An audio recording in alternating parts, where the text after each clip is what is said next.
Good morning. Good morning. Thanks for having me. No problem. Kevin, sounds like neat stuff up there in Thetford. Why don't you tell us about this production?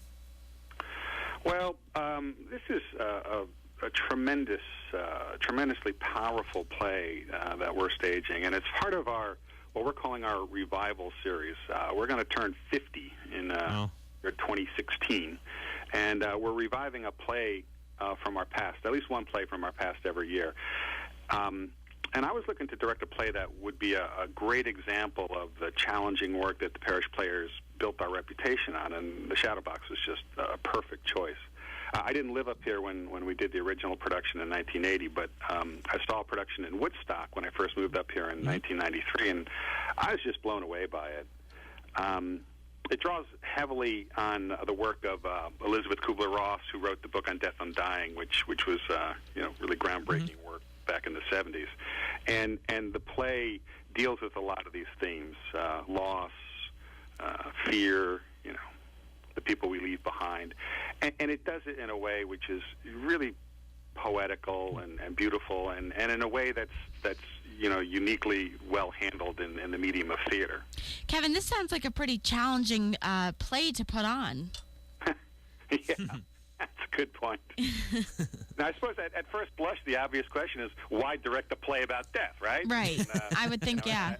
I suppose the corollary to that question is, who wants to see a play about death? But in your opening there, you actually read a quote from the Clive Barnes review in the New York Times of the original production back in 1977. And by the way, this thing won the Pulitzer Prize for drama in 1977 and was the best play Tony Award winner in 1977. I mean, it's a really substantial work. Wow. But he did say it's a bright, occasionally even funny subject about a dark subject. But he went on and says it's not a gloomy play. It merely faces a serious answer with serious questions. And I really like that turn of phrase. What we're experiencing is a poetic, sensitive, sometimes funny, often dramatic exploration of a serious answer, which of course is death. And many of these serious questions have multiple answers. Some of them have no answers. But it's our hope that, as in many great works of art, that you're not only moved on a deep, fundamental emotional level, but that you find the play stays with you, that you're thinking about it and its questions, and what its questions mean for your own life, long after you've left the theater. And the other thing about this, what makes it not difficult is this is what we would call an actor's play. It was written by an actor, and there are roles that, to pardon the phrase, actors would die for. And it's really not a depressing play. I mean, it's actually very moving and at times very funny, and it's attracted some really serious talent from the Upper Valley. I have Kurt Foyer from Hanover, Joe Guarino from Wilder, Lane Gillespie from over in Enfield, Darby Hebert from Heartland, and Linda Newbelt from Bradford, and just to name a few of them. And in having a strong cast like that makes the job a lot easier, and they're doing an awesome job with it. Yeah, I bet. And it is a play about death, so I think this might sound a little obvious, this question, but I'll ask it anyway. What is the connection to the VNA-VNH hospice? Well, that's a great question. First off, we believe that it's important that the arts don't just live in a vacuum, but that they become an important part of the whole community above and beyond just the little arts bubble there. And I wanted to use this play as a method to benefit another worthy nonprofit, especially with one that has a tie-in to these really powerful themes of the play. And hospice care just seemed an obvious choice, and I immediately thought of contacting VNA-VNH Hospice. I felt that what this play, the themes and the drama of this play, just tie in with what these people live in real life, every day, at least on the hospice side. And I was really excited when they said that they wanted in. What I've just found out through working with them and preparing for this benefit on the 10th is, they're helping families in this region deal with these issues every day, and they do it in a really beautiful and caring way.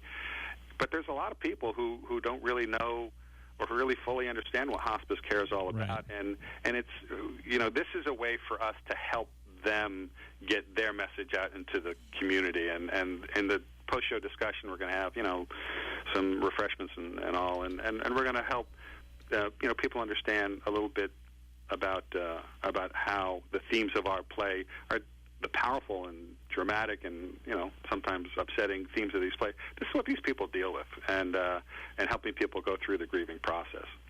Kevin, what are some of the details of the play, just for people that are interested? One more time, when is it, how much, that sort of thing? Great question. We open on the Friday the 8th. We're going to run for the 3 weekends before Thanksgiving, so that's the 8th through the 24th. We'll have Friday and Saturday night shows at 7:30, Sunday matinees at 3. That first matinee weekend is a benefit for the VNA VNH, and we have a special price of $25 a seat for that, which includes the post-show refreshments and the talk. And then tickets otherwise are $15 for adults, $12 for seniors, and $10 for students. But I do want to say the themes of the play and occasionally the language of the play is definitely not appropriate for kids. So if we're talking students, I think we're talking high school. PG-13, I think, is probably what we're talking. I think that's a great way to put it. And we should also mention that the venue up there in Thetford that you have, the Parish Playhouse, I hear people talk about the old wood stove in the place. It had that very Vermont feel to it. Well, we've gotten rid of the wood stoves. We also used to have what we call the indoor outhouse. It was a 2-seat privy that was actually out in the back corner of the place. But no, we had a major renovation. I guess 15 years ago or so. But yeah, when I first went there, the first show I saw when I first moved up here, it was done in the round, I believe, and it's really kind of a black box, meaning that it's not your typical proscenium theater where the audience is in the back and the show is there in the front. We use the space in a lot of different and creative ways. We can take almost 100 people, not quite 100 people, so it's a very intimate setting, and it's the old Grange Hall. It's the Eclipse Grange Theater, and it's got some character. I worked down at Eastman, and I worked there for quite some time, and some folks came up and saw some work I did way back when, and I'm getting reconnected with the Parish Players after a hiatus when I had kids, and it was hard to give up evenings, but now my kids are beginning to leave the house, so I need something to do. But at any rate, so I had some folks come up from Eastman, and they were like, make sure you go to the bathroom before you get there. No kidding, right? No, we're in the modern age now. We actually have running water. Kevin Fitzpatrick, I need to leave it right there. What we'll do is we'll put up some information on our Facebook page. We'll also link people up so they can get to the VNA, VNH, and get more information about the play that you're doing. Yeah, and our website address is parishplayers.org. Okay, we can link there. And we also have a Facebook page. You can Facebook/Parish Players, and lots of good stuff. It all sounds good. You can see the shadow box with the VNA VNH Hospice up at the Parish Players in Thetford. Information will be at the VNA VNH.org. Thank you.